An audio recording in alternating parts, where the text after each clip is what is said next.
Distinguished guests, the next formation is of ATR. Comprises of 2 Pakistani ATR along with 1 Turkish ATR.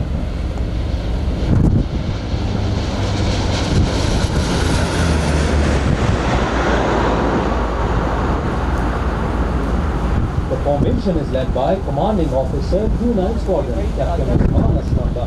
While the Turkish ATR is being served by Captain Yusuf Lawrence, with Lieutenant Commander Party with Warfare Squadron.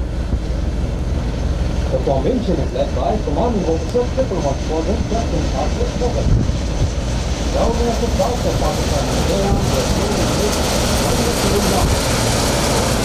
the formation is led by Commanding Officer 2 Squadron, Captain Jafar Wahid.